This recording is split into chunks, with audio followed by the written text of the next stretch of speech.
বন্ধুরা, দেখো আমি কিন্তু আবারও আজকে চলে এসেছি তোমাদের সামনে নতুন একটি লং ভিডিও নিয়ে।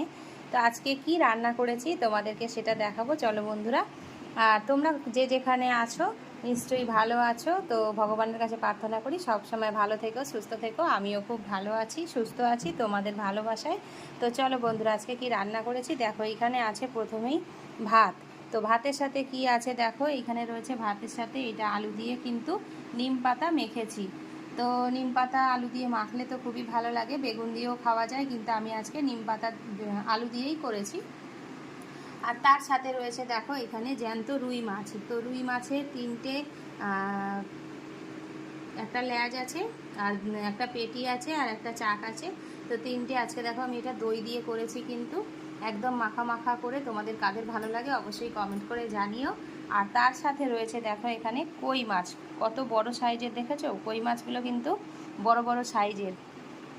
তো তার জন্য এই কই মাছগুলো আমি কিন্তু তেল ঝাল করেছি।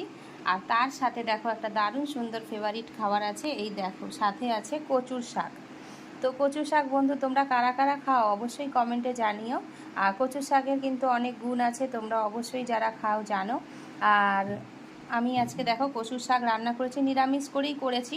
আমি এখানে কোনো মাছ দিইনি। মাছের মাথা দিয়ে, ইলিশ মাছের মাথা দিয়ে কচুর শাক খেতে কিন্তু ভীষণ ভালো লাগে। আর ইলিশ মাছের মাথা দিয়েই কিন্তু কচুর শাক খেতে হয়, আর চিংড়ি মাছ দিয়েও খাওয়া যায়। তো আমি কিন্তু আজকে কোনো মাছ দিয়েই করিনি, আমি নিরামিষ করেছি। তো নিরামিষ কাদের ভালো লাগে অবশ্যই কমেন্ট করে জানিও। যেহেতু আমার দু রকমের এখানে মাছ আছে, তাই আমি কিন্তু কচুর শাকটা মাছ ছাড়াই, মানে মাছের মাথা না দিয়েই করেছি নিরামিষ করে। আর এইখানে রয়েছে দেখো সাথে কিন্তু আমের চাটনি। তো আমের চাটনি তো এই গরম যা পড়েছে তার মধ্যে মানে কি বলবো তোমাদেরকে, তোমরা তো বুঝতেই পারছো প্রচণ্ড পরিমাণে গরম পড়েছে। তো আজকে আমের চাটনিও করে ফেলেছি। তো আমি আজকে দেখো এই কটাই রান্না করেছি। তো তাও দেখো দু রকম 4 রকম 5 রকম হয়েই গেছে, আচার নিয়ে, আমের চাটনি নিয়ে। তো আমার এই রান্নাগুলো তোমাদের কেমন লাগলো বন্ধুরা অবশ্যই কিন্তু কমেন্ট করে জানিও। আর কই মাছ হলেই আমাদের তেল ঝাল হয়, তেল ঝাল তোমাদের কাদের কাদের খেতে ভালো লাগে অবশ্যই সেটাও কিন্তু কমেন্ট করে জানিও। আর আমার রান্নাগুলো দেখতে কীরকম হয়েছে বন্ধুরা সেটাও কিন্তু কমেন্ট করে জানিও। আর নিম পাতা আর আমের চাটনি এটা দুটোই কিন্তু গরমে আমাদের শরীরে খুবই প্রয়োজন।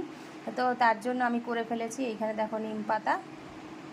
আর তোমরা আজকে কে কী রান্না করলে বন্ধুরা অবশ্যই কিন্তু আমাকে কমেন্ট করে জানিও। আর আমার রান্নাগুলো কেমন হয়েছে দেখতে সেটাও কমেন্ট করে জানিও। আর যদি তোমাদের ভালো লাগে তাহলে অবশ্যই একটা লাইক কমেন্ট শেয়ার করে দিও।